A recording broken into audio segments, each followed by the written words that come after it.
Good afternoon, everyone, and welcome to the afternoon session of today's evidential hearings. For those in the virtual hearing room, please remember to turn off both your camera and microphone. I will now hand over to the Chairman, Sir John Mitting, to continue proceedings. Chairman. Thank you. As at the beginning of every live evidential session, a recording is going to be played.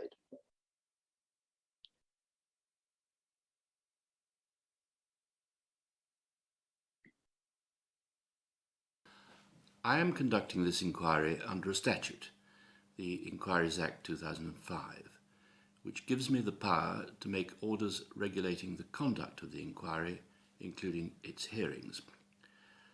In the exercise of that power, I have made a number of orders which affect what you may and may not do in the hearing rooms and after you leave them. Breach of any of the orders is a serious matter and may have serious consequences for you. If I am satisfied that a person may have breached an order, I have the power to certify the matter to the High Court, which will investigate and deal with it as if it had been a contempt of that court. If satisfied that a breach has occurred and merits the imposition of a penalty, the High Court may impose a severe sanction on the person in breach, including a fine, imprisonment for up to 2 years, and sequestration of their assets. Evidence is going to be given live over screens in the hearing rooms. It is strictly prohibited to photograph or record what is shown on the screens or to record what is said by a witness or anyone else in the hearing rooms. You may bring your mobile telephone into the hearing rooms, but you may not use it for any of those purposes. You may use it silently for any other purpose.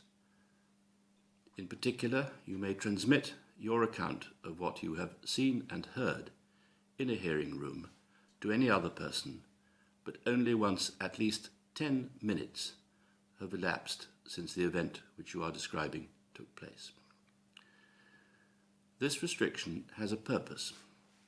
In the course of the inquiry, I have made orders prohibiting the public disclosure of information, for example, about the identity of a person for a variety of reasons. These orders must be upheld. It is inevitable that whether by accident or design, information which I have ordered should not be publicly disclosed will sometimes be disclosed in a hearing. If and when that happens, I will immediately suspend the hearing and make an order prohibiting further disclosure of the information outside the hearing rooms. The consequence will be that no further disclosure of that information may be made by mobile telephone or other portable electronic device from within the hearing room or by any means outside it. I am sorry if you find this message alarming. It is not intended to be. Its purpose is simply to ensure that everyone knows the rules which must apply if I am to hear the evidence which I need to enable me to get to the truth about undercover policing. You, as members of the public, are entitled to hear the same public evidence as I will hear and to reach your own conclusions about it. The inquiry team will do their best to ensure that you can. If you have any doubt about the terms of this message or what you may or may not do, you should not hesitate to ask one of them, and with my help if necessary, they will provide you with the answer. Lord Hain, I understand that arrangements have been made for the task that I asked you to perform over lunch to be done at slightly greater leisure and the answer to be given to me next week. I'm perfectly happy with that. I'm very grateful. Thank you. Mr. Barr. Thank you, sir. Lord Hain, can we focus for a moment on the telephone line to your parents' addresses? You told us this morning that it served as a telephone number for the STST. Does it also follow that it was used for some of the other campaigns that were based from the front room of your parents' flat and then your parents' house? Yes, indeed. And I'd understood your evidence to be that you suspected that it was tapped. Yes. And so would it follow that you were very careful what was said over the telephone? Yes. But that you would still use it? Yes. And my mother was particularly careful about it, having experienced surveillance by the South African security services in Pretoria under apartheid, including our telephone being tapped. Thank you. Could we have up, please, UCPI 5034091 at page 44?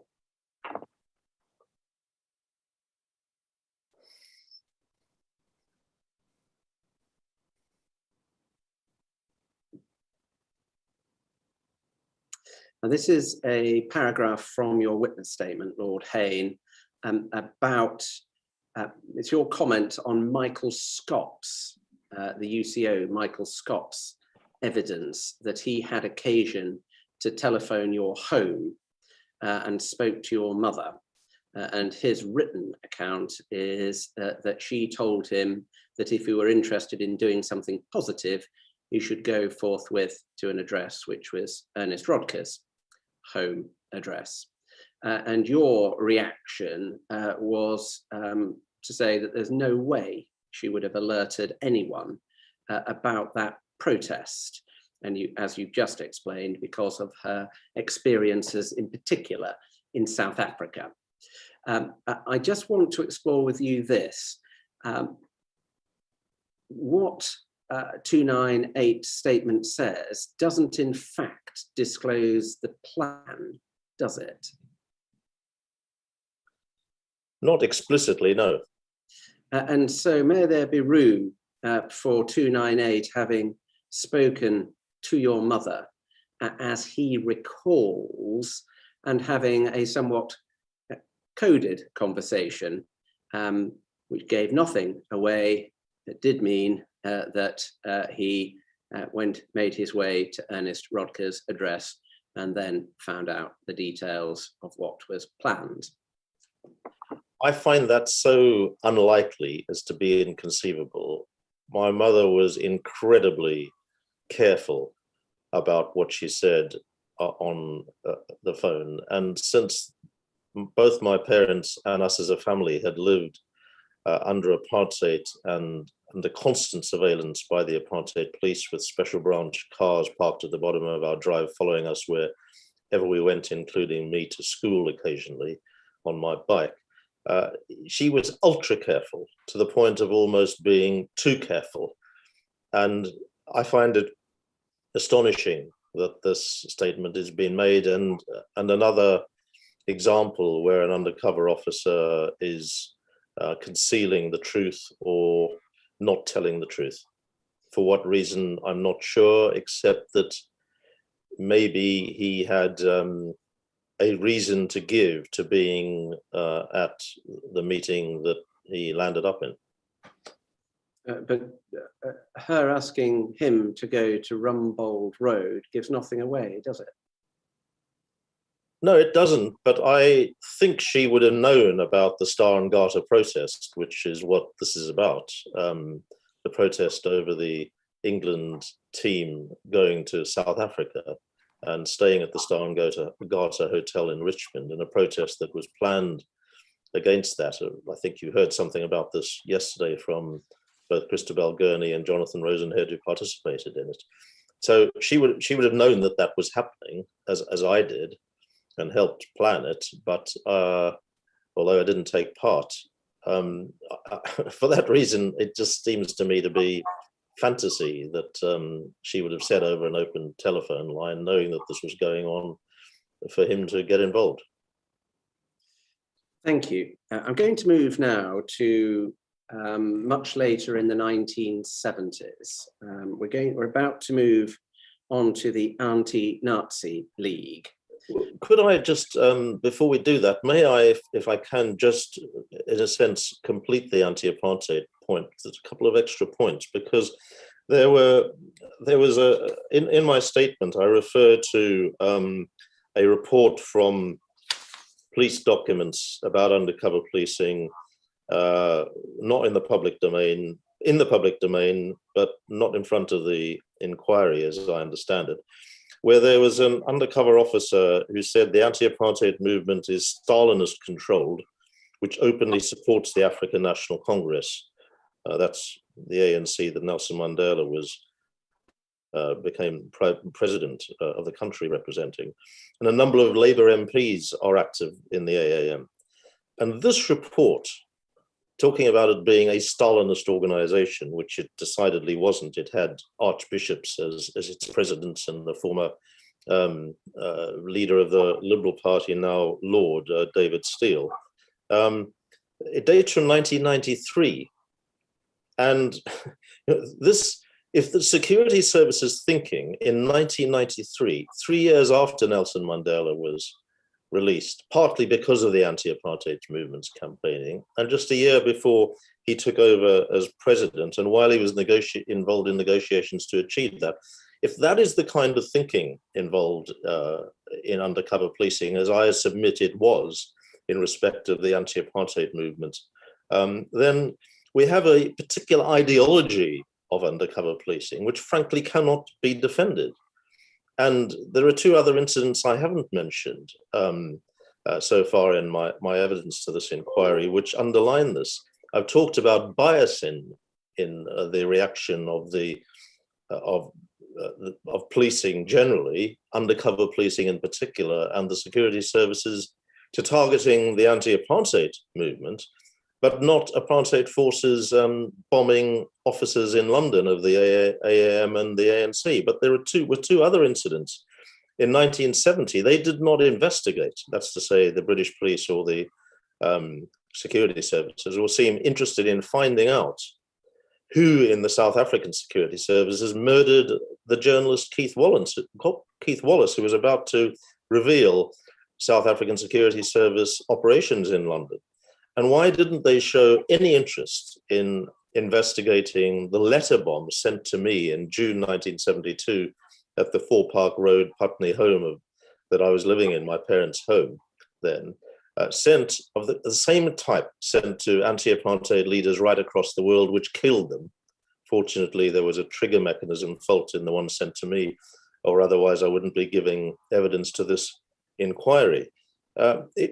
We were told by Scotland Yard that it could have blown up the house, could have blown me and my family up, but they never investigated it. They never tried to find out which South African agent had sent it to me. And so that, coupled with this quote I've just mentioned, I do hope the inquiry looks carefully at the ideology of underground officers that was driving this biased policing. And there's one other matter that I think you know that I wish to bring up, which is relevant to this point, and that is, in addition to my written statement, I've only recently been made aware of an important, hitherto undisclosed police record that described me as a South African terrorist, a description given by undercover officer Mark Kennedy, who formed a close relationship with the environmental activist Kate Wilson, who, by the way, went to school with my children in Putney.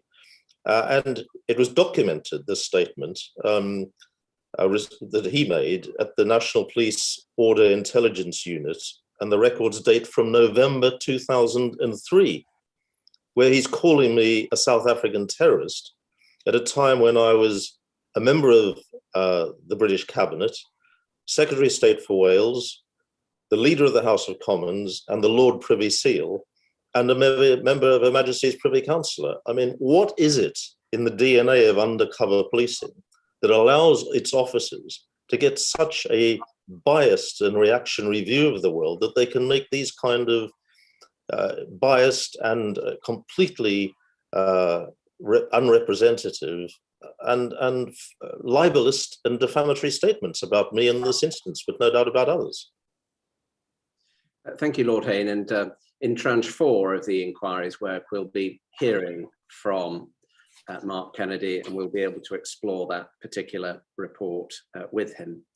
In the meantime, as I said, we're going in the chronology to the late 1970s, to the formation of the Anti-Nazi League, and just before we start that, to set the scene, as it were, it's right, isn't it, that the Anti-Nazi League was formed following the event that came to be known as the Battle of Lewisham? It was, though it was also against a background of the National Front pushing the Liberal Party into fourth position in parliamentary by-elections and in the Greater London Council elections in May 1970. And I, amongst others who formed the Anti-Nazi League, was very, very worried about the rise of an overtly Nazi organization, the National Front, deeply racist and fascist in its operations, and its leaders worshipping Nazi figures and Nazi ideology, and yet they were doing so well in elections. And that was part of the background to the formation of the Anti-Nazi League. And also, yes, the Lewisham events were too, because there's a feeling that we had to do things in combating the National Front in a different way from what had happened in Lewisham, when there was a great deal of violence. I'm going to ask the team to display a news report from the Battle of Lewisham, so you'll be reminded of the level of public disorder and the events on the day before we continue. Could we have, please, Doc 043?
Push the first aid. Get an ambulance.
Thank you. If that could be taken down, please.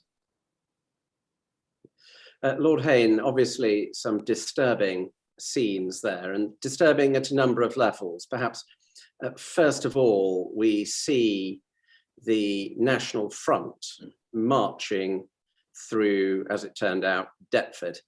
And I think in your witness statement, you describe it as swaggering through areas like this, where they are liable to stoke tensions. And as I understand it, the concern is if they were allowed to do that, things would spiral out of control. And ultimately, we all know where that can lead. Is that yes, fair? indeed, and not lead only to the kind of terrible scenes we saw in that footage, but also attacks on black citizens in Deptford and elsewhere, wherever they operated or marched. Violence would follow their activities as night follows day. And so there was a real concern about their power and their strength at that time, not only expressed in elections, conventional, parliamentary and local council elections, but also in the attacks that followed their activity, from excrement put through letterboxes to physical beatings up to racist murders that would always follow their activity. That was our concern. The other side of the coin, though, is the concern at another level is the violence and the public disorder on that occasion. And what is noteworthy about that occasion is it was violence that was caused by anti-fascists attacking the demonstration. And then later on, serious disturbances between anti-fascist protesters and the police. I mean, that is a fair comment, isn't it? It's fair up to a point, but the police were also allowing the National Front to march. As you could see in that footage, they were protecting them and permitting them to, as I think correctly describe it, swagger through those predominantly black inhabited areas, threatening them, and violence followed those threats always for weeks and months afterwards. So yes, I accept that's what happened, but I also accept that that was inflamed by the way that the police seemed to be protecting the National Front on that occasion. And I cannot see why the police should be protecting a group whose avowed purpose is to stir up and promote racial hatred, which is now an offence brought in by our government, the government in which I serve, but wasn't then. I don't know what they were doing to a group that's Nazi, racist and fascist. So that inflamed the situation, which is not to justify at all, because I do not and I would not, any attacks on the police or the injury to that officer we saw being carried away. And so it's fair to say, isn't it, that the ANL was born at a time of high racial tension and in an atmosphere where there had been serious public disorder and violence? Yes, and the purpose of, as I mentioned earlier, was to try to tread a different path, to try and confront the National Front in a way that was successful and promoted anti-racist ideas and destroyed theirs, but also didn't result in the kind of violence that happened at Lewisham. And to now explore the nature of the ANL a little bit, you tell us that its structure was in fact similar to that of the STST, in that it had a national committee, but otherwise was rather loosely organized. Yes, in the sense that there were local anti-Nazi League groups, there was no central membership list, there were all sorts of groups connected, ANL anti-Nazi League components, such as vegetarians against the Nazis, miners against the Nazis, teachers against the Nazis, skateboarders against the Nazis, students against the Nazis, who were all organized in their own areas, their own communities, their own professions, but they were not under some central anti-Nazi League command and control structure. And in that sense, it was very similar to the Stop the 72 movement. But they mobilized in their own areas. And of course, we were also allied to Rock Against Racism, an analogous group that had promoted rock music gigs and events around the country to draw an audience in to hear an anti-racist message from some of their favorite bands, whether these were with a national profile or a local one. The aim of the ANL, if I've understood it correctly, was to confront, challenge, and prevent the far right, especially the National Front, organizing or having a platform. Is that right? Yes, and so when they stood in elections, as they did, we put out leaflets and we campaigned against them, parliamentary by-elections or local elections. When they tried to organize an event of the Lewisham type, then we mobilized to try and stop them. When they tried to organize meetings to promote their racist filth, we did the same.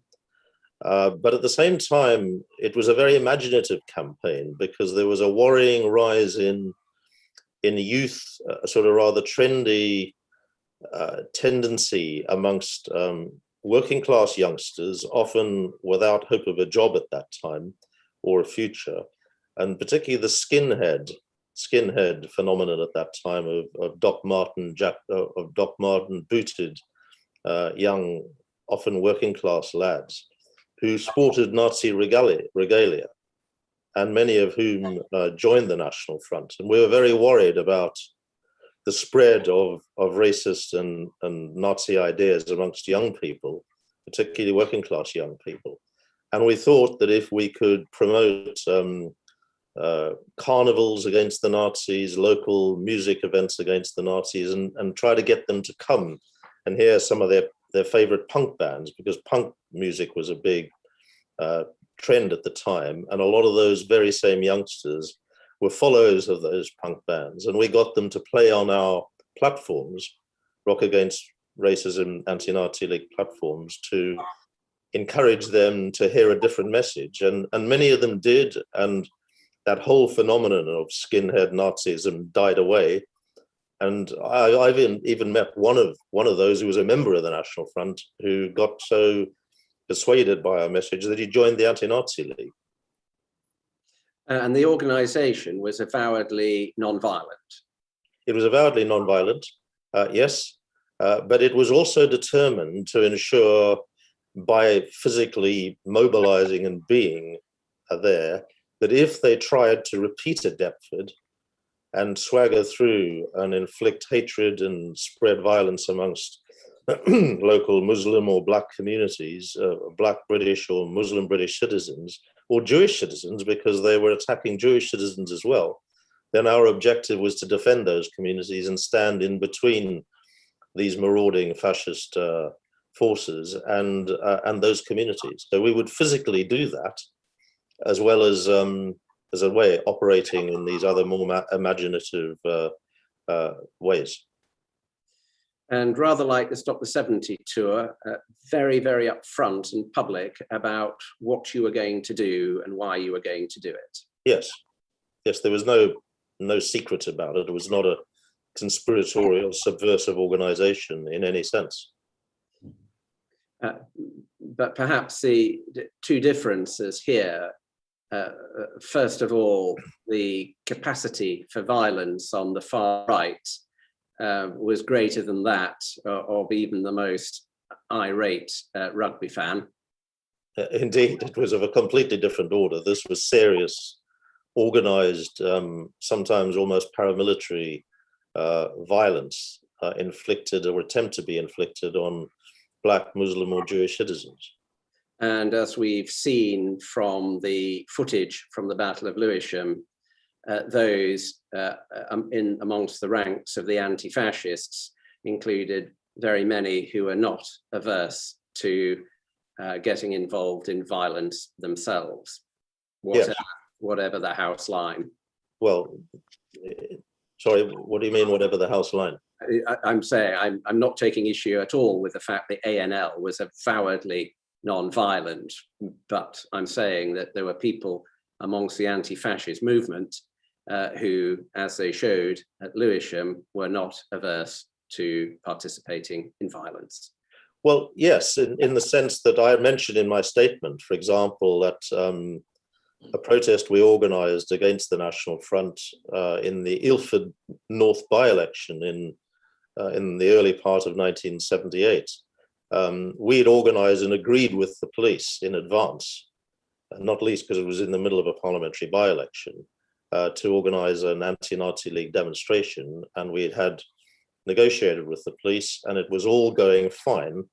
And then a group of Maoists on an open platformed truck came in from behind us and drove straight through and did confront the police, and violence broke out as a result. So there was always a danger that a group like that was not part of the anti-Nazi League, in this case, these Maoists, would create trouble. But our intention was to stop the National Front controlling an area, which is what they tried to do, and what on that occasion they certainly sought to do, and we prevented them doing.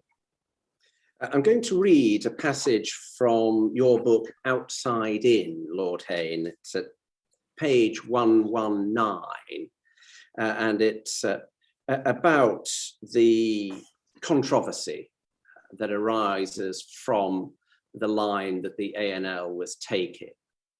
I'm going to start from the last paragraph at the bottom of that page. Wherever the National Front tried to demonstrate or leaflet, they were opposed by the ANL and also denied platforms to spread their hate. Sorry, is this page 199? 119. I'm sorry. Apologies for interrupting. Not at all. Yep. This confrontation strategy was highly controversial, a denial of free speech, critics argued. Sometimes, though by no means always, it resulted in violent clashes, the most terrible when the ANL activist Blair Peach was killed by a police officer in Southall, West London in April 1979. I attracted some criticism for the policy of confrontation, even though when I was present or able to do so, I always used my influence to urge restraint. Our position was that we would mass to prevent the National Front swaggering through Black or Jewish communities and causing violence as a result. It was up to the police or local councils to prevent the National Front marching and meeting. Then there would be no opportunity for confrontations, either with opposing ANL demonstrators or with local residents fearful of the presence of Nazis in their neighborhoods. Lessons had been drawn from when the Black Shirts, led by Oswald Mosley and targeting Jewish communities, were physically stopped by left-wing activists in Cable Street in London's East End in October 1936. Can we take it from that passage, Lord Hain, that despite best efforts to prevent and discourage violence, the atmosphere in which you were operating was such that on occasions it broke out? Yes, I've been perfectly frank about that. The issue that I would put before you, however, is what should be done? Should the National Front just continue to be allowed to march unchecked? Or should somebody try to do something about it, as we did and was done in 1936? Now, in 1936, Mosley's Black Shirts were attacking Jewish communities, very predominant in that part of East London. In the modern age, it's been Black or Muslim communities that the National Front have targeted.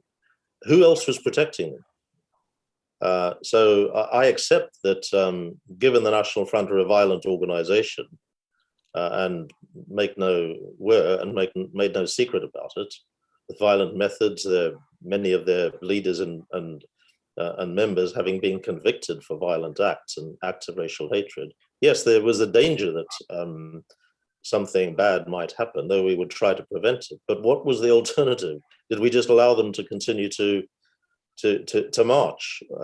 Should those who opposed Mosley's Black Shirts have allowed him to continue to march in 1936 when Hitler was on the march in Nazi Germany and was running Nazi Germany at the time, when Mosley's black shirts were openly allied with the Nazis in Germany. I mean, there was a particular historic precedent which I think justifies the strategy that the Anti-Nazi League adopted.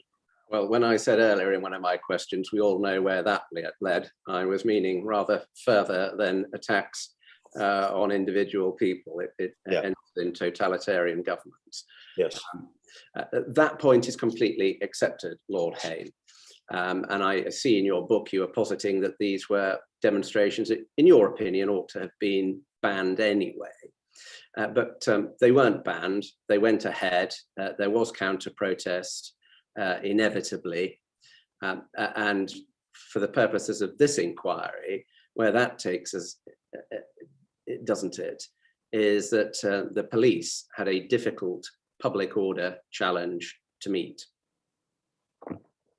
Yes, I accept that, but if the corollary of that is that they should infiltrate the Anti-Nazi League, as they clearly did with undercover officers, rather than target the racist groups like the National Front and other Nazi groups, then I don't agree with that at all.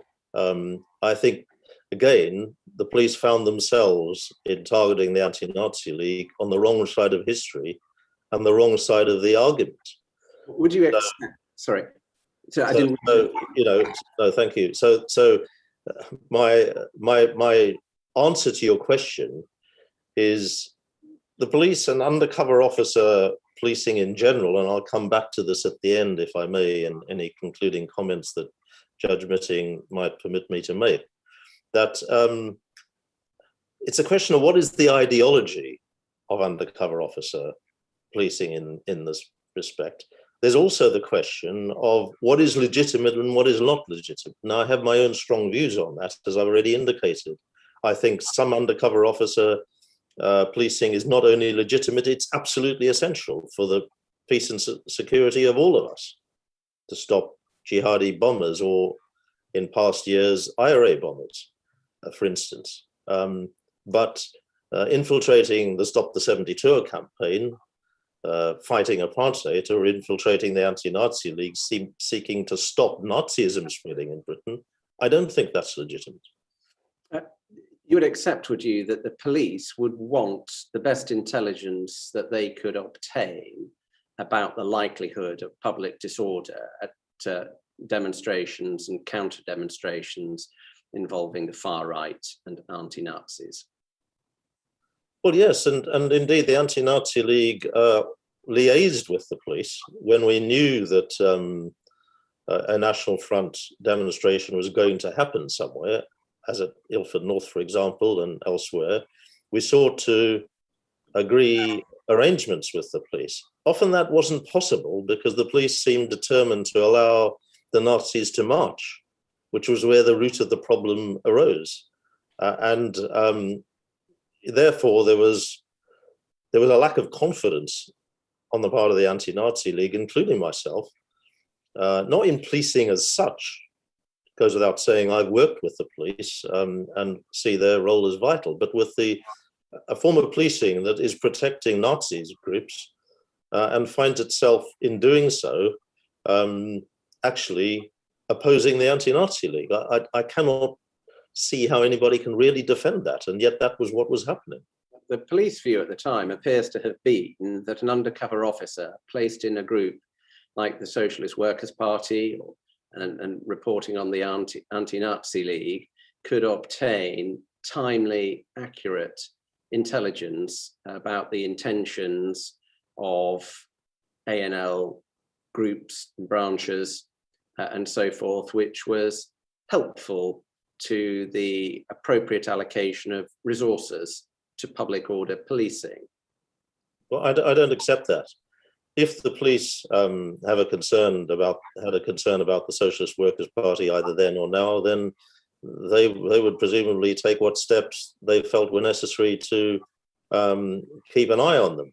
But what I don't accept, the Anti-Nazi League, like the Stop the 72 campaign, We had the Jewish actress Miriam Karlin on our steering committee. We had Holocaust survivors, actual Holocaust survivors who'd been in Nazi concentration camps, speaking on our platforms. We had senior Christians. We had all sorts of people of some left-wing politics, some liberal politics, some centre politics, some no political affiliations, right across the spectrum. Why were the police spying on us? If they felt there were some particular groups that they were concerned about might in some way exploit the situation, well, then keep an eye on those groups. Don't use it as an excuse to spy on the anti-Nazi League, or for that matter, the anti-apartheid movement, which should not have been their purpose. Their purpose should have been combating racism and Nazism in its menacing rise at that time. Can we look, please, at some of the specific reports? Can we start with the one at tab 48? That's UCPI 50-11673.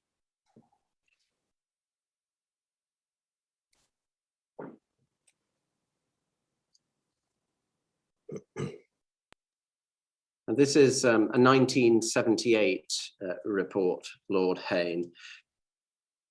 And it's about a rally at an intention on the behalf of the National Front to hold a rally on the 27th of April at Islington Town Hall.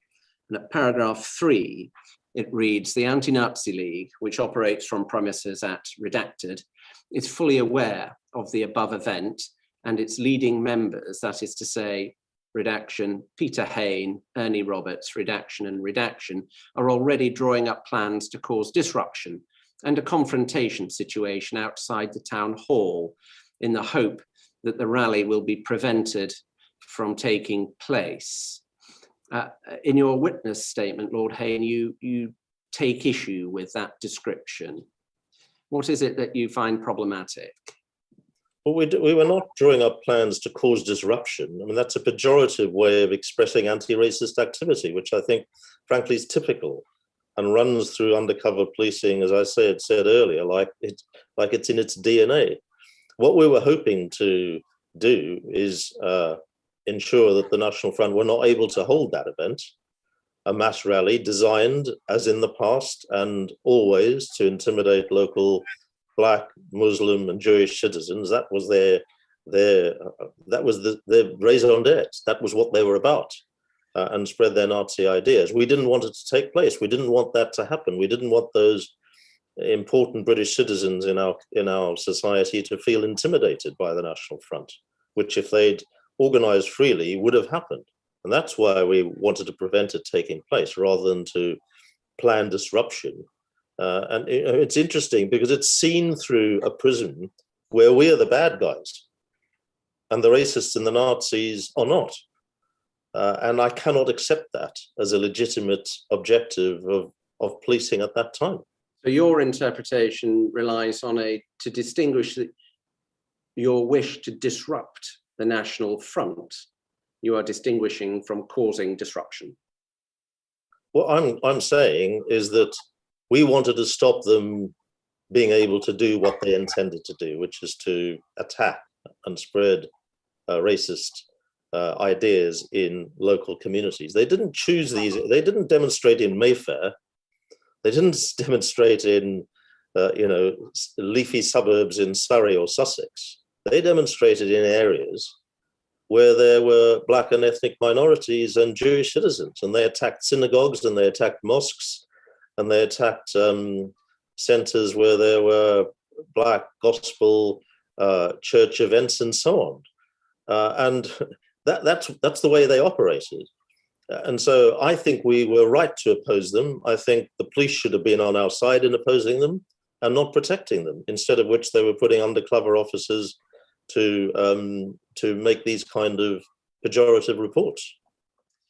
Thank you. Could you take that down, please? And could we have up in its stead the document which is at tab 50? That's UCPI 50-11887.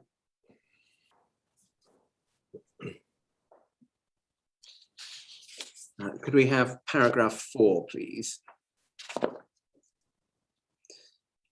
This is a report from the 15th of March, 1978. And paragraph 4 reads, the political line of the Anti-Nazi League is much broader than that of the Socialist Workers' Party. The ANL, for example, has no line with regard to immigration controls and is relatively non-sectarian in its attitude, welcoming support from many quarters. Just stopping there. Is that a fair reflection of the broad church that was the Anti-Nazi League? It is a fair reflection, and it's fair to say, and I'm pleased to see it, unusually accurate. Thank you. Could we take that down, please? And could we look at the document, which is at tab 62, UCPI 5016579.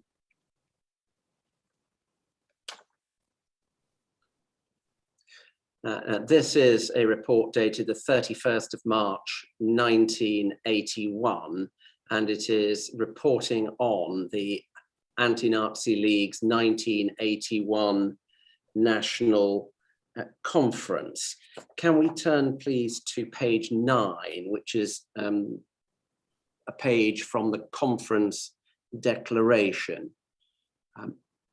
I know you've already touched upon this, Lord Hain, but it might well be a good idea to see it in print. Under the heading violence at 2, if we could, that's it, thank you very much. The second paragraph underneath that heading reads, there is still a lethargy in some areas in responding to racist attacks. Every time an attack occurs, ANL supporters should immediately be available to offer assistance. This may mean financial assistance with collections among workmates, neighbours, and on the streets. It may entail physical support, possibly sleeping in or resisting the culprits. Legal assistance may be required, or it may be necessary to draw attention to those police who are unhelpful or racist. Certainly racist and other Nazi violence should be publicised in leaflets and the press to isolate those responsible. Where Black people are involved in establishing self-defence organisations, every possible assistance should be afforded, I think it says offered. Sometime Black people should be encouraged, at the same time, Black people should be encouraged to join the ANL. In engaging in defence activity, it is important to remember 2 things. Firstly, all activity should be located within the general framework of going on the offensive against the Nazis, isolating them publicly, and developing mass opposition on the streets. Secondly, tit-for-tat exercises should be avoided, as they are rarely effective, often increase the spiral of violence, and always make it more difficult to wage open public activity with mass mobilization. Stopping there, picking up 3 points, the last first, we appear here to see written confirmation that the ANL is expressly against tit-for-tat violence. Exactly. And we see also that it is advocating a very wide range of non-violent ways of supporting the victims of racism. Exactly.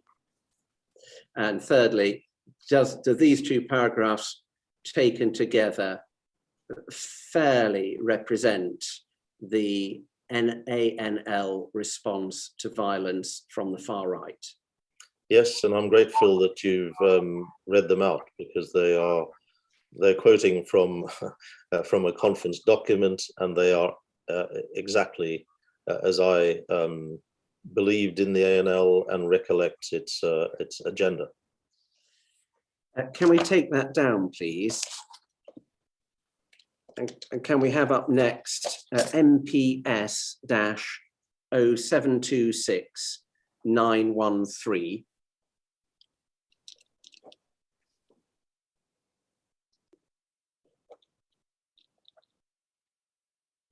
Thank you. And can we go to page 3?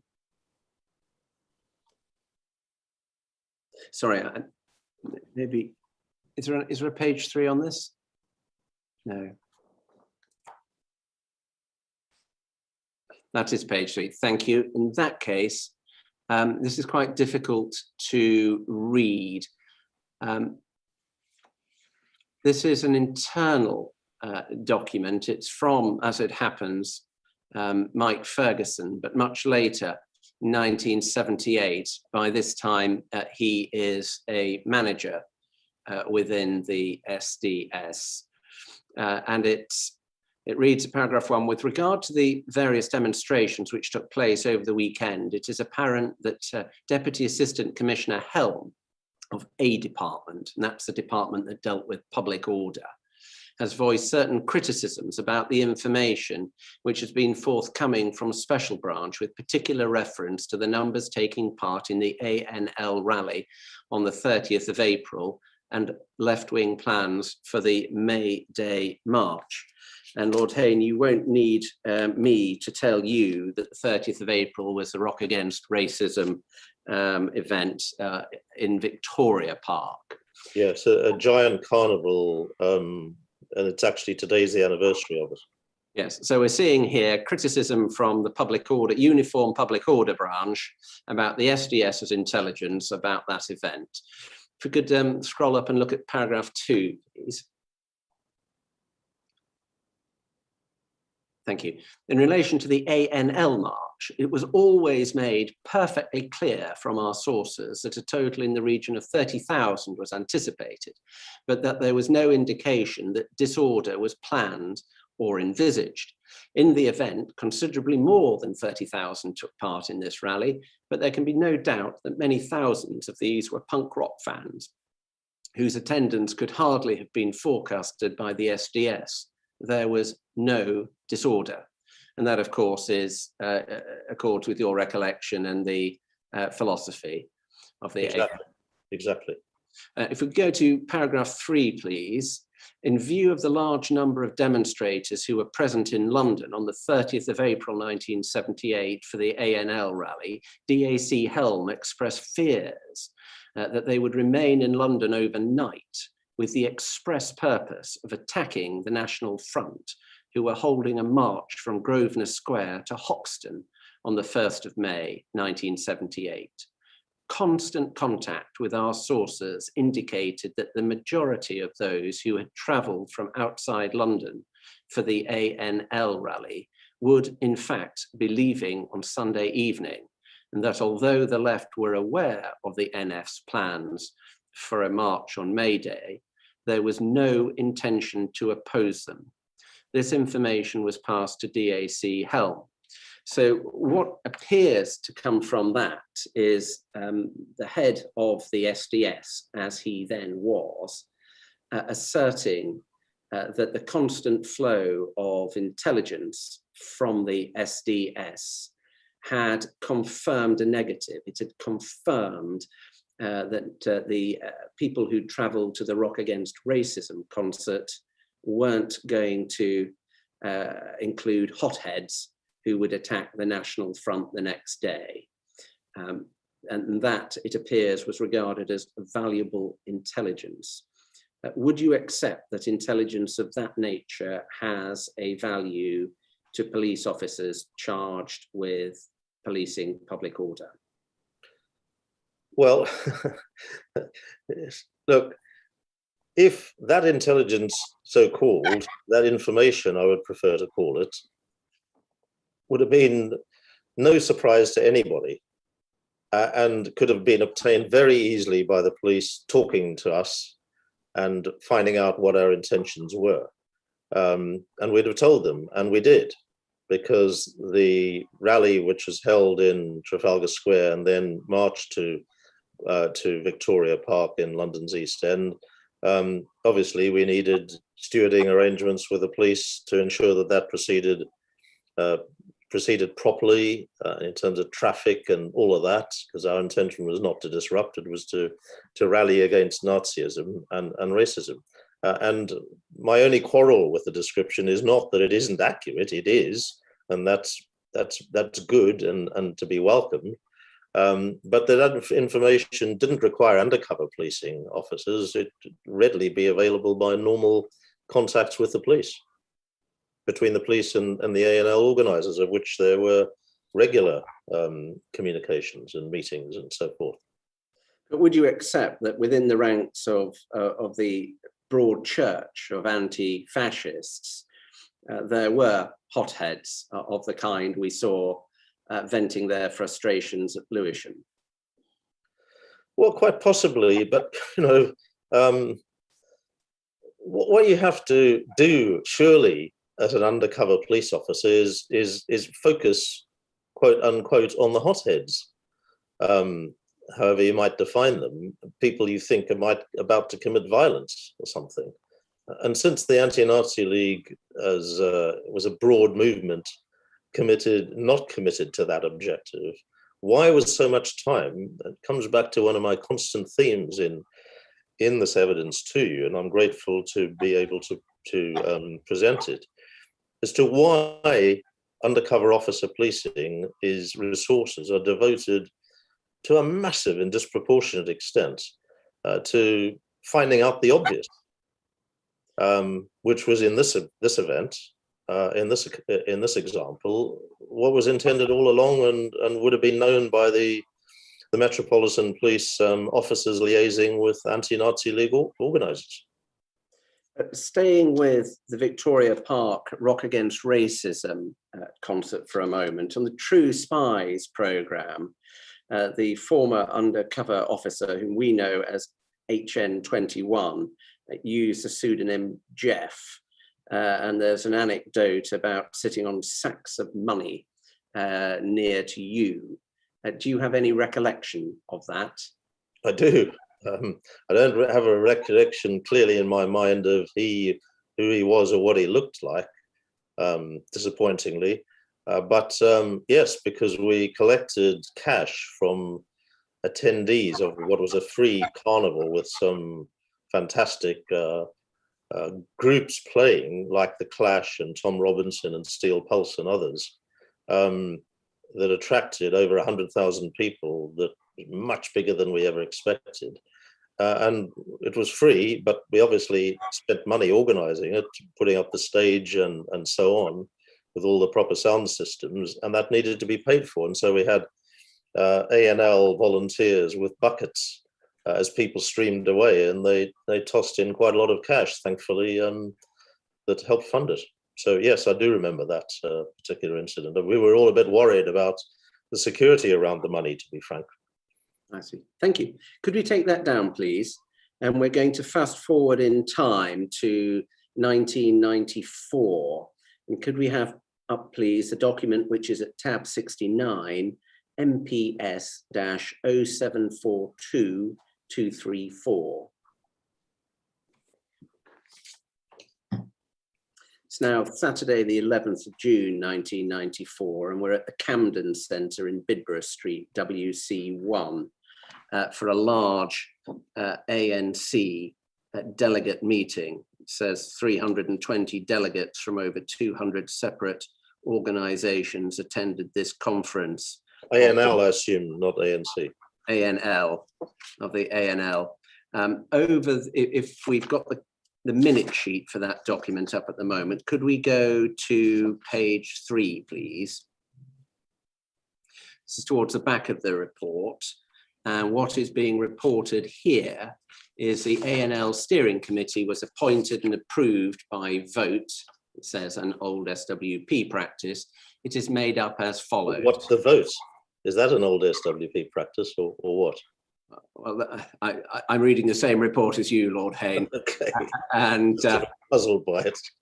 Yeah, we've to protect the privacy of the political opinions of those who are listed with you, we've redacted their names, but your name remains on the sheet. This is to remind you of the date, the 11th of June, 1994. Were you a member of Parliament by then? I was. I had been since 1991.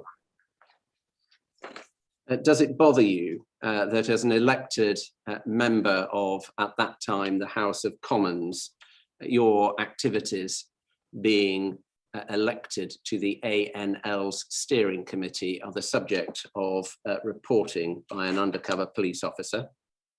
Yes, it does. I think it's wholly wrong. And I suspect close to being illegal that undercover officers were reporting on me. If you remember, there was the Wilson Doctrine that meant that by Prime Minister Harold Wilson, that he announced, I think, to the House of Commons, that if any MP was ever put under surveillance, then that should be disclosed. Now, I don't know whether I was under surveillance as an MP or whether I was mentioned as attending, but nevertheless, I'm identified there at a wholly public, open event. And I personally think that's reprehensible. Why am I particularly picked out? As if, you know, I've had undercover officers, as is very evident by all the evidence the inquiry has given me and the documents that I've been shown, Metropolitan Police undercover officer documents and others, that the inquiry has kindly provided to me for the purpose of me giving evidence today. It's obvious that undercover officers were keeping an eye on me for not just during anti-apartheid days, but right the way through into at least my early days as an MP. And as will become evident later on, even when I was a cabinet minister, I was mentioned in dispatches. If we could go back a page to page 2 of this file. Can we look at the middle paragraph, please? And I'm picking up at reading from about 4 or 5 lines down. The organisation is in reality under the complete control of the Socialist Workers' Party and its omnipotent central committee. The ANL is of great financial benefit to the SWP, the League contributing several £1,000s a year to the party's coffers for printing alone. The SWP also benefits politically by controlling such a broad-based organisation and numerically by recruiting from the rich pool of potential members offered by the ANL. A very different summary, Lord Hain, to the one we read earlier of it being a broad organisation. Had the ANL changed by 1994 such that it fitted this description or not? Not at all. The former report was accurate, this one isn't. Let me take each major point in turn. The Socialist Workers' Party was prominent in the Anti-Nazi League. There's never been any secret about that. So I've certainly not ever sought to deny that. It's a fact. But it was not under the complete control of the SWP and its so-called omnipotent central committee. That's an interesting phrase. It wasn't under, it was too big. The Anti-Nazi League was too big a movement to be controlled by anybody. Certainly not the SWP, which, although a very well organized party, as far as I know it, is actually quite small. Then the next statement, the ANL is of great financial benefit to the SWP, and the only evidence seems to be that the printing was done by the SWP's printers. Well, the SWP's printers, for a start, tended to produce things much more efficiently and quickly than any other printers commercially of a commercial kind, and actually not as expensive as them either. So I can't, you know, it was not a, I cannot see how that was a source of income to the SWP's printers. It was, you know, they could produce leaflets almost overnight that we couldn't get done on a commercial basis in the same way, and certainly not for the same cost. So that's wrong. And politically, and in terms of potential members, that may have been its objective, one of its objectives. But actually, as members of the ANL, who happened also to be members of the SWP, told me, frankly, actually it was the Labour Party that benefited overwhelmingly from membership recruitment in the 1970s and the 1990s from people who became involved in the Anti-Nazi League for the first time in any political way, often very young, and tended to end up in the Labour Party. Maybe one or two did end up in the SWP, but overwhelmingly it was the Labour Party that benefited, though my support for it as a Labour Party MP and member was nothing to do with recruitment. It was all in order to confront Nazism and racism and fascism, as to my certain knowledge was the major objective of the SWP. Thank you. Could you take that down now, please? I took an excursion into the 90s. We're going to wind back to 1980. We've finished with the ANL now. We're moving on to the Labour Coordinating Committee. Could we have up, please, UCPI 5013868.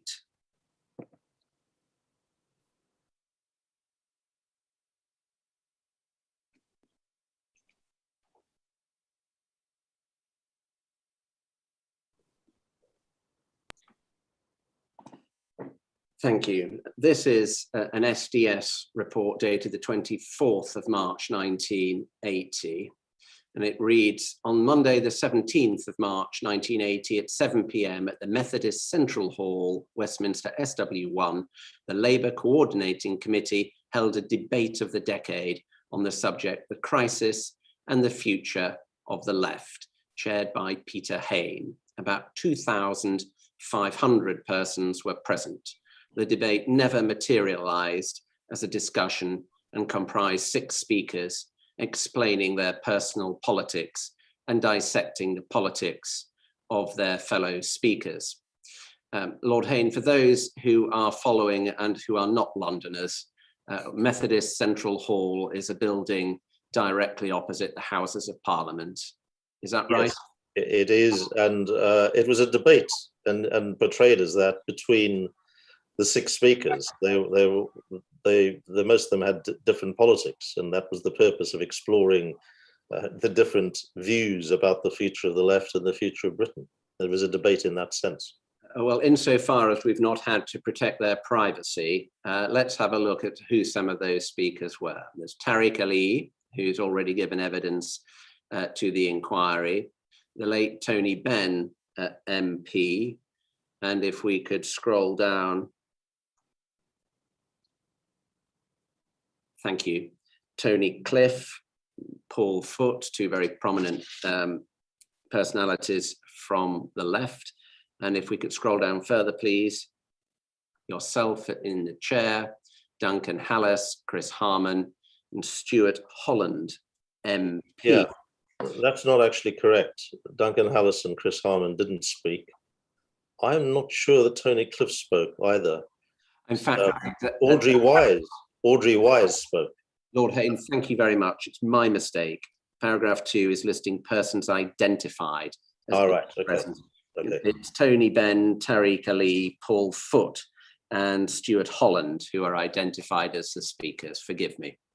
Audrey Wise was certainly a speaker. And then over the page, Audrey Wise is indeed listed as well. So this is a broad range of speakers from the left wing, including an elected member of Parliament.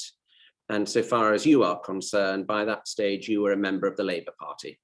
Yes, actually, the 3 elected members of Parliament, Audrey Wise was, and so was Stuart Holland. And so is Tony Benn, obviously. Does it concern you that the SDS was reporting on this type of event? It does, because it was a publicly advertised event. It was hugely successful. A meeting in Methodist Central Hall, as you say, the other side of Parliament Square from the Palace of Westminster. For the life of me, I don't know why they were there, except that they were obsessed with spying on left-wing events. And it comes back to my concern that the progressive radical side of British politics seemed to be their target. And when I look back over the years, 50 plus years in politics, and bring it up to date, it seems to me that the constant targeting of progressive radicals of various description, from those explicitly on the left or on the so-called far left or those on the center left seems to be the focus of attention rather than the right and the far right and the alt-right or the fascist or Nazi right. And that comes right up to date with the revelation that Greenpeace and Extinction Rebellion, both notable and reputable environmentalists campaigning against the biggest threat to humanity, climate change, found themselves on a list of terrorist groups, official list of terrorist groups. Now, it's the thinking that allows that to happen that seems to be on a continuum that is reflected in attendance of undercover officers at this particular debate, which was of great interest to those who attended, but of very little consequence to the Metropolitan Police and certainly not to law and order or security of the state in Britain. I'm going to tell you one fact, Lord Hain, and then I'm going to ask the chairman if now is a convenient time for the afternoon break. What I have to tell you, in case it changes the answers you've been given on this, is that the inquiry knows that the SDS did infiltrate the far right from the 1980s. We won't be hearing or seeing very much evidence of that, because the risks from far right groups are such that we've had to make restriction orders to protect the identity of the former undercover police officers. But that may be an important fact given the points that you're making.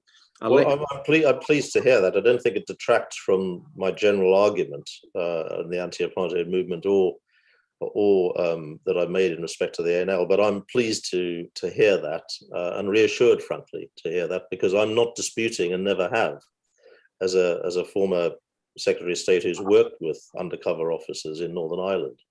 I'm not disputing the need for undercover officers to protect us from terrorism or serious organized crime or drug trafficking or human trafficking or anything like that.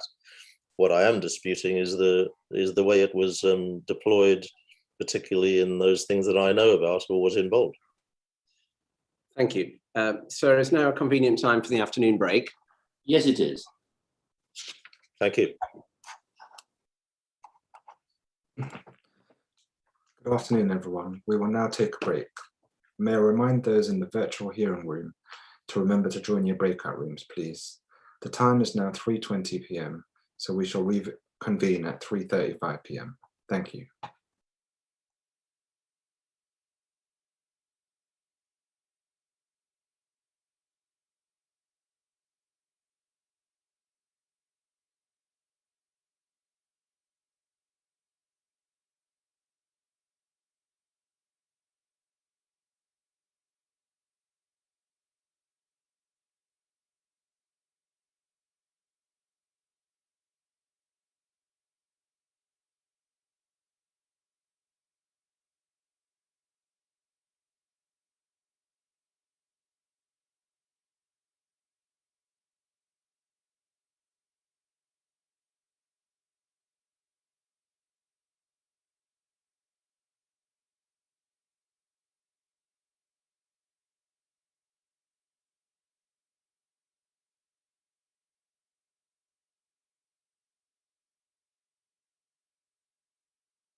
Good afternoon, everyone, and welcome back. I will now hand over to the chairman to continue proceedings. Chairman. Thank you, Mr. Barr. Thank you, sir. Lord Hain, can we now turn to the Labour Party Special Conference? This is at tab 59, sir, and could we have up on the screen, please, UCPI 5014020. Before we do that, may I just briefly add to your last and very welcome point on undercover work in far-right groups? Of course. I'm not sure whether I can be seen, but shall I wait until this episode's finished? By all means, this is a very short point. Fine, fire away, Lord Hain. Okay, I won't be long. All right, shall we deal with the document first? Indeed. It's very straightforward. The Labour Party Special Conference. This is a report dated the 11th of June, 1980. It's SDS report, as you can see from the top right. Subject matter says in block capitals, underlined, Labour Party. Paragraph 1, the undermentioned persons were identified as being present at 9 a.m. on the 31st of May, 1980, outside the conference centre, Wembley, Middlesex, where the Labour Party was holding a special conference. And then there are a number of names that we are able to publish. Your name is amongst them, along with Bob Cox, Roger Cox, and Paul Holborough. And if we scroll down, please. There are two more names, Don Trudel and Andy Zabrowski. Can you help us, Lord Hain? Was there anything disorderly about the group of people who are reported on there as being outside the conference centre in Wembley that morning? Not at all. This was a conference of Her Majesty's opposition, the Labour Party, and we were in opposition at the time. A perfectly normal parliamentary party type conference, and I've no idea why there was an undercover officer reporting on it. I think I was dishing out a few anti-Nazi League leaflets there, which might have attracted his interest. As it happens, I was a delegate from Putney Labour Party, and I took my two young sons to the creche at the conference. So just normal activity of a democratic kind. Thank you. Can we take that down now, please? And please do take this opportunity to respond to what I said before the break.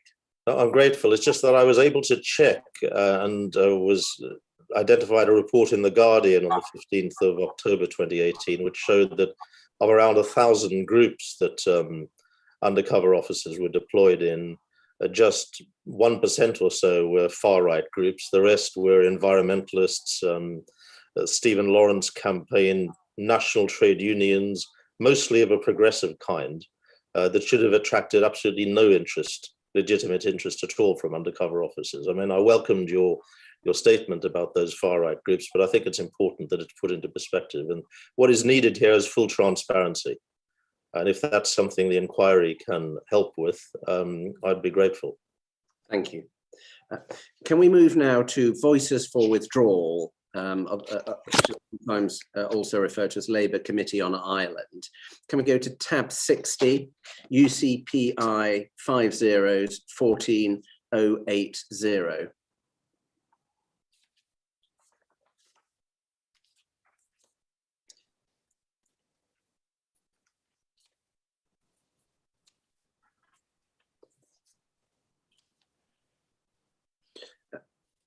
Lord Hain, are you able to help us with what voices for withdrawal was? I think it was an argument saying that Britain should withdraw from Northern Ireland and British forces should withdraw from Northern Ireland.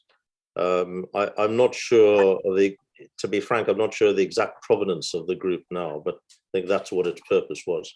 And the Committee for Withdrawal from Ireland I think you've made clear in your witness statement that contrary to this report, it had nothing to do with the Liberal Party. Yes, indeed. And I was not a member of the Liberal Party at that point. So I don't understand the statement organised by the Liberal Party. This was an event involving debate about the vexed issue of Ireland. Your contribution is on page 3 at paragraph 12.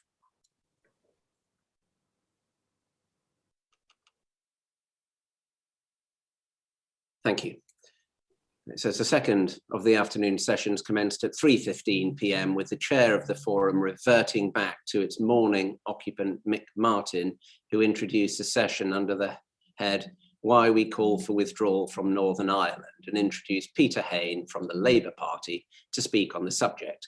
Hain, in a very cautious mood and much to the disapproval of the majority of the audience, urged that the conference move slowly towards attempting to get the Parliamentary Labour Party to take up a withdrawal position.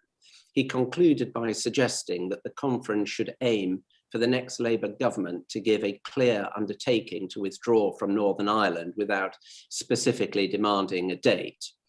Now, very obviously, what you are recorded as saying is utter mainstream politics. What I'm interested in, given the disapproval that it met with, is this a meeting at which there are extremists or not? There would have been far left groups and some, frankly, allied to the Republican movement and some sympathetic to the Provisional IRA, which I was not. And that's in part why what I said was, and to that extent, he describes it as very cautious, as if I was normally flirting with that kind of politics, which I never did. When I made it clear that I was opposed to violence and that I was opposed to the activities of the IRA on the island of Ireland, there was some booing and unrest. So yes, you're correct in interpreting and in your observations about my participation there. And by the way, you'll see a number of other Labour MPs, including Clive Soley, who I think from memory was the opposition shadow Secretary of State on Northern Ireland at the time, or at least a shadow minister on Northern Ireland. He may not have been, but that's what I think he might have been. Yes, and I think we can see, yes, he's mentioned in the paragraph below, along with Ernie Roberts, also an MP. Thank you. Could we take that down, please? And could we go next to tab 66, which is UCPI 5017175. We're now in February 1982, and this is a report about the Right to Work March of that year, and as it's, I think, in London. Could we go over the page, please, and then look at the entry for Wednesday, the 24th of February?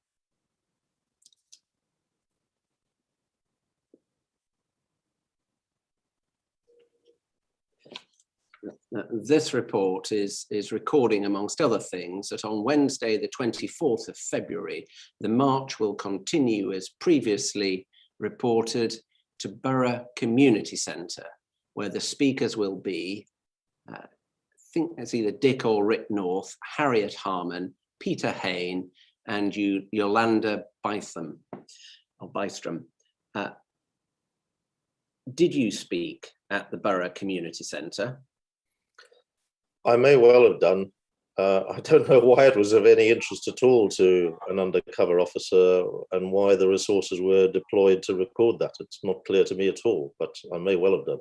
If you, the reason I'm asking is that if you can recall at all, I would value some impression of whether or not what was being said was in any way provoking disorder or encouraging unlawful conduct or anything like that.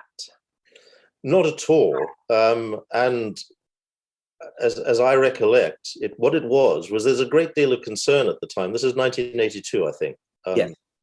And that there was very large and escalating mass unemployment in Britain at the time, the closure of mines and heavy industry under Margaret Thatcher's premiership. And without getting into all of that, there were marches going on against unemployment and for alternative economic policies of the kind that John Maynard Keynes and others had advocated, to use public investment to drive economic growth and provide jobs for people. And there were marches all over the place, and this was the Right to Work march was one, and I would have been a speaker, including Harriet Harman. I don't think she had been elected an MP yet, but she was on the point of being, and may already have been, depending on the dates, but I don't think she had quite been. And of course, she, like me, was subsequently a cabinet minister. I don't know why this report was being made at all. What's wrong with a Right to Work march? Thank you. Could we take that down now, please? Now, in just a moment, I'm going to move to some of the themes that have come out from your statement and your evidence. But before we do that, it's right that I should make clear that this is an ongoing investigation. We've called you as part of Tranche 1 of our evidence hearings, and we have got some more documents which refer to you and which we'll be disclosing to you in the future, and we are likely to be returning to you for further assistance. It's very kind of you. Of course. Thank you. You mentioned just after lunch a particular report that we are aware of, but which is not fully processed.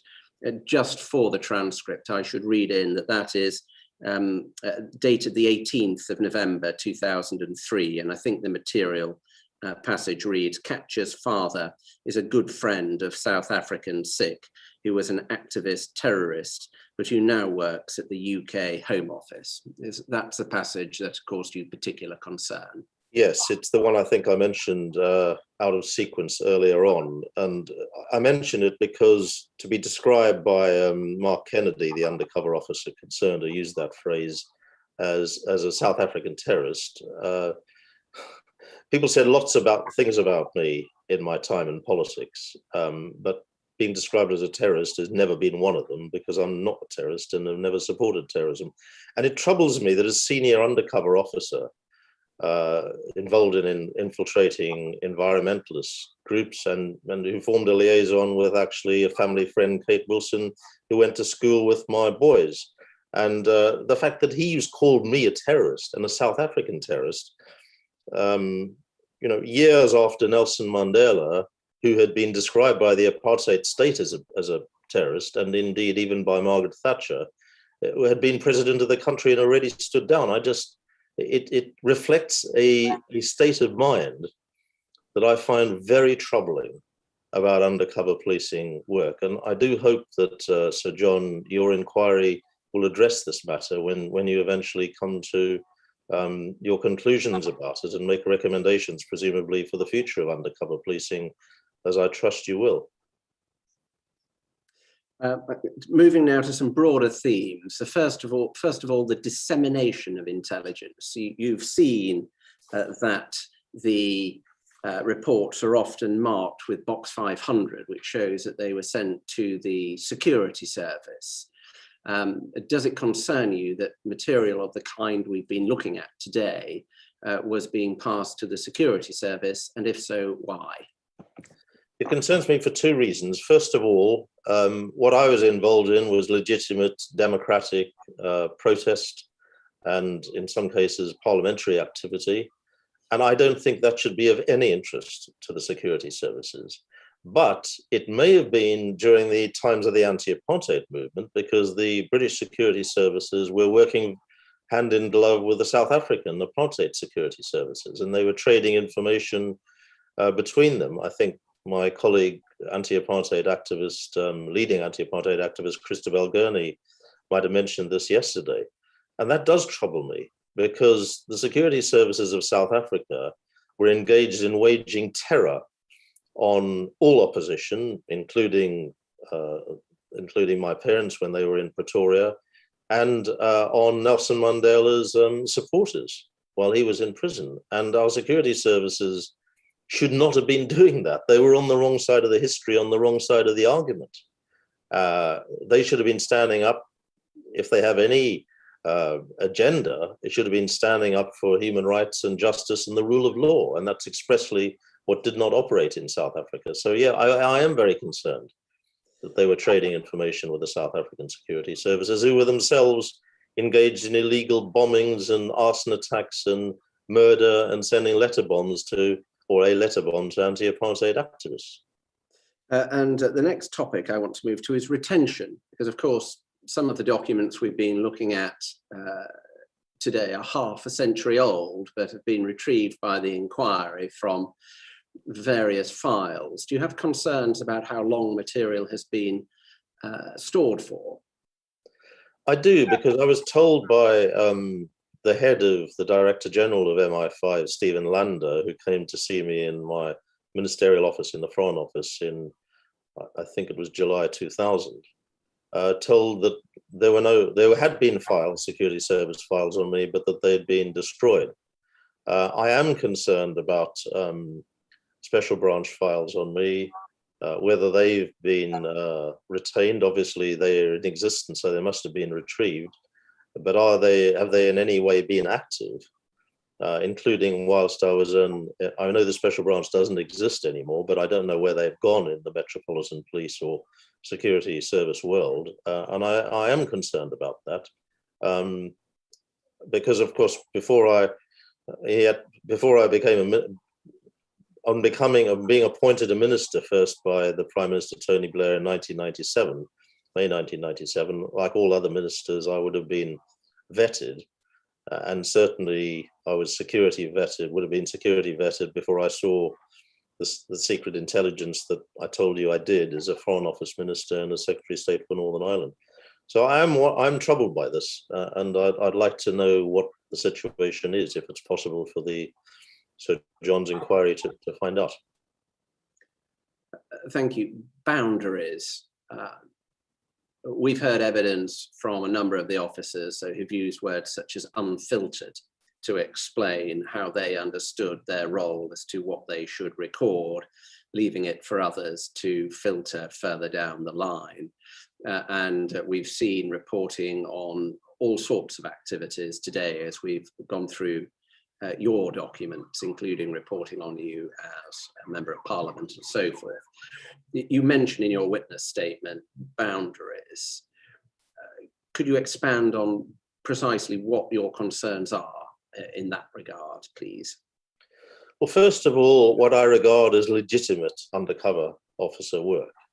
And I say that as somebody who is Secretary of State for Northern Ireland, to repeat myself, worked with undercover officers and met some of them, doing very sensitive work, especially with infiltrating dissident IRA groups and loyalist paramilitary groups and drug gangs and so on, active in Belfast. I mean, they're doing very dangerous work. And I always admired their bravery and applauded the work that they were doing, because we don't want bombs going off anywhere, except whether from Irish sources or jihadi sources. And I've been involved in signing warrants that stop that kind of thing happening, both in London and in Northern Ireland. So, you know, I think there's legitimate undercover policing and there's illegitimate undercover policing. And I think the undercover policing that concern my activities is wholly illegitimate. And I understand one of the undercover officers whose name has appeared before the inquiry was also involved in anti-terrorist work. And I applaud that officer's role in anti-terrorist work as legitimate and important to protect all of us. But I deprecate his role in the kind of activities which we've heard about in this inquiry and have affected me. So that's the kind of boundaries I'm seeking to draw, and I hope that Sir John will draw those at the end of the inquiry. I think it's really important to the legitimacy and consent that there is for undercover policing, that boundary is clearly established. And that we don't find every other environmentalist group, that every other anti-racist group, that in the past anti-apartheid groups and national trade unions today are the subject of undercover work, because they're not subversive organizations. They're part of the democracy of this country, or should be. So I think that's the kind of boundary I'd like to see drawn. And also boundaries in undercover work as well. I cannot see any justification for undercover officers forming close and intimate sexual relationships with environmental activists, such as our family friend Kate Wilson. I cannot see the justification for that. You may or may not approve of what she stands for in alerting the world to climate change or in her environmental activism, but she's not a criminal. And undercover policing should be directed at stopping crime and stopping terrorism and stopping drug trafficking and human trafficking and that kind of thing, not at repressing progressive political activity. So the boundaries are those kind of boundaries that we've got to establish for the future health of our democracy. There's also a boundary that I think you're inviting me to comment on specifically, and that is the kind of reporting. There's a lot of gratuitous reporting going on of no interest to anybody, but presumably it provides, is indication that an undercover officer is not round the pub having a pint, but is in a meeting somewhere. And I just cannot see how that's justified. I know for a fact how limited police resources are. We've seen huge cuts in police numbers in recent years. And it is a question of prioritizing resources, and they're being prioritized in the areas we've been discussing in the wrong areas. You've expressed some surprise in your witness statement about the scale of reporting that you've seen on the groups that you were involved in. Is there anything further that you would like to say on that topic? I think I pretty well covered it. I mentioned in passing this morning just an example of an undercover officer report from my parents' front room in Putney again on a meeting of Putney Young Liberals, which was attended by only a few people, I think less than a dozen or around that number, and had a representative, his name is John Horrocks, representing the Putney Society, which is a very respected mainstream conservation group, of the kind in British politics that are in every community, like the Women's Institute are. What on earth was he doing there? A theme throughout your answers to me today has been the righteousness of the causes that you've supported and being on the right side of history. When the police have to make decisions about applying the law, are you saying that they should take into account the merits of a cause when policing public order, or are you not going that far? I'm saying that if there is an intent to commit violent criminal acts on behalf of an organization, then obviously that's a legitimate target for the police, obviously. So I have no quarrel with that. But I cannot see how it can be justified that the anti-apartheid movement should have been subject of such widespread and intrusive undercover work. I cannot see how that can be justified. And I just observe that on the whole, it is the progressive to left, sometimes to liberalish side of politics and protest and pressure group activity that undercover policing seems to be focused upon, rather than dangerous far-right activity. Would you agree that it's the role of the police to apply the law to everyone equally? Of course. And would you agree that if the cause is to have any role at all in decision making, that would give rise to difficult questions about who decides what a good cause is and what is not a good cause? Yes, but as you'll know from being in your profession, the decisions to mount prosecutions, the decisions to prioritize police resources, the decisions of the police to focus on this rather than that are all a matter of operational police discretion. And there's considerable scope for choice there within the rule of law. That's always been the case for policing. And what is in the public interest and what is not in the public interest to pursue. And it was not in the public interest to infiltrate the anti-apartheid movement. A respectable mainstream pressure group in British society. There's no justification for it. So why were they doing it? There was no rule of the law justification at all. Lord Hain, I think I've covered everything, but there's a risk I haven't. So I'm going to give you the opportunity. If there's anything else that you would like to add, now is your chance. Well, thank you. And can I thank you for the way that you've handled this matter and dealt with my evidence. You've given me considerable leeway, and I'm grateful for that. And I think I can't complain about the way that it's come out. So I'm grateful for that. First of all, I repeat that I hope that Sir John and the inquiry, and to the extent that you're involved yourself, Mr. Barr, will focus on the legitimacy and illegitimacy boundaries, because it seems to me that this is at the heart of it.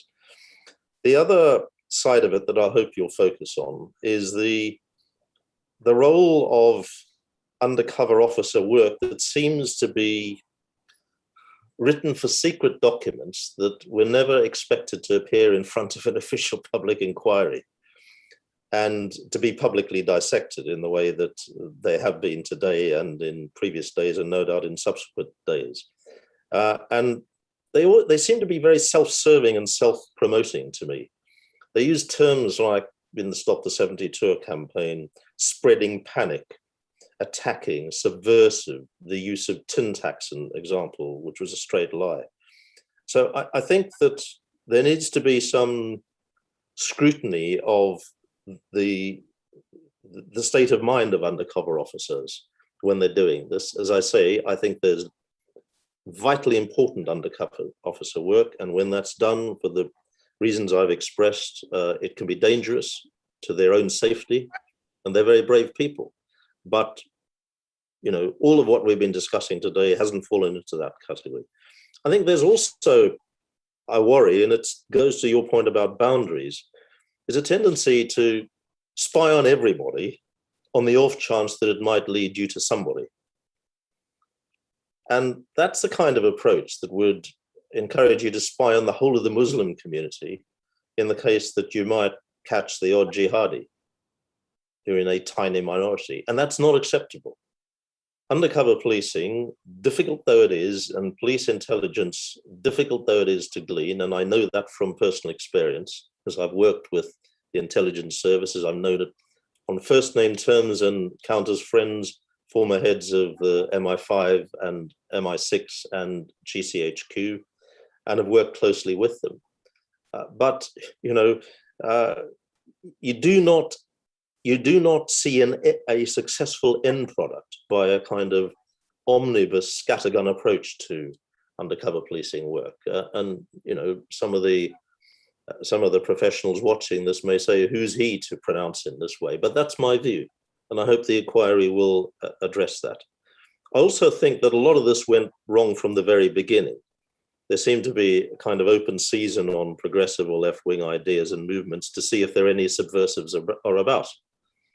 And that's classically portrayed in the political choice to spy on the Stephen Lawrence campaign, the family's campaign to bring justice to their murdered son, rather than the racists who murdered him. It took a long time to be brought to justice. And I don't think I've mentioned, but yes, I may well have done. Have I mentioned the, because it falls into this category, have I mentioned the report that the anti-apartheid movement was a Stalinist outfit by an undercover police officer. I think I have, yeah. So that's an example of that frame of mind. So I'd like to the inquiry to address the lack of proportionality involved in undercover officers, really going deeply into our lives. I'd like also you to address what was right and wrong about history. Was it right to infiltrate women's rights groups in the early 1970s? Was it correct to infiltrate the anti-apartheid movement, which had the objective of stopping apartheid? I know it's not the inquiry's purpose is to get involved in politics, but you can't avoid making a choice here. Either it was wrong or it was not wrong. And I don't think it's acceptable to target environmentalists who are alerting us to the climate change catastrophe and put them on terrorist lists. And I also reinforce the point about limited resources and the massive waste of resources that is involved in here for no clear outcome to the security or peace of our society.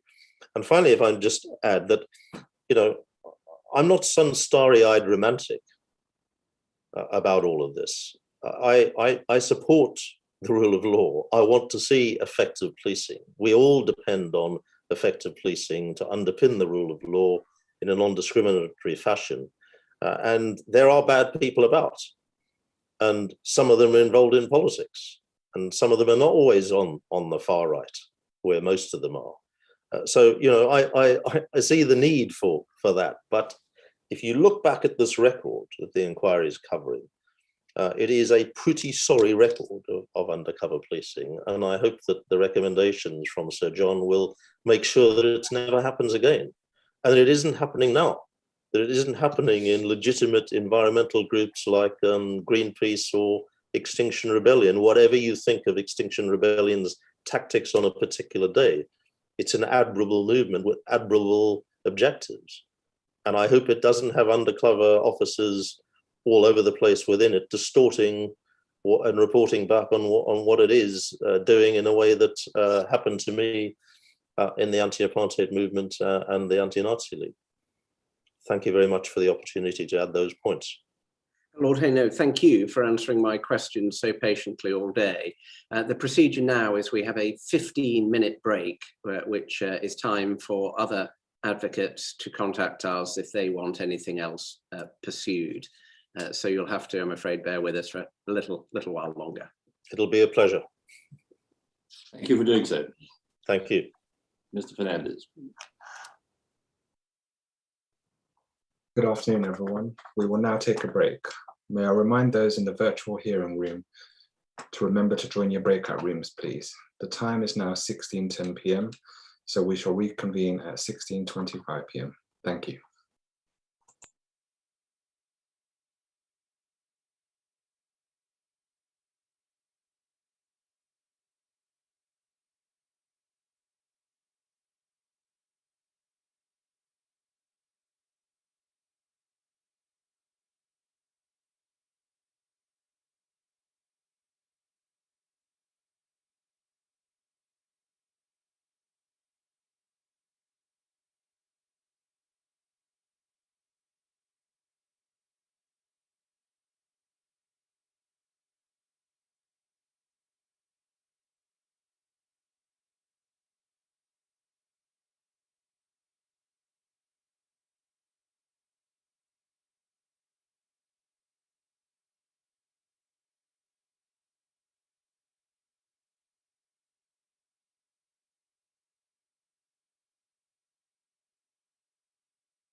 Good afternoon, everyone, and welcome back.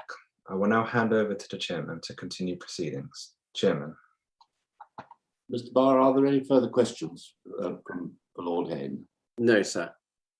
Mr. Ryder, your counsel, Lord Hain, do you have any questions in re-examination now?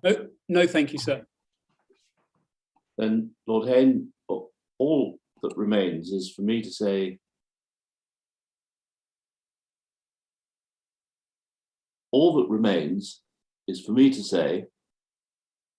thank you for the obvious care and thought that you have put into your written evidence and into your oral evidence today. The questions that you posed at the end, when you concluded your remarks to Mr. Barr, I have always thought are absolutely central to this inquiry. And once I've found out what happened, I most certainly will address them. I'm very grateful, Sir John, and for this opportunity, and also to Mr. Barr for the courtesy and professionalism he displayed in questioning me. Thank you. Thank you. Mr. Fernandez. Thank you, everyone. The hearings have now finished for the week. Hearings will resume at 10 a.m. on Tuesday, the 4th of May. Thank you.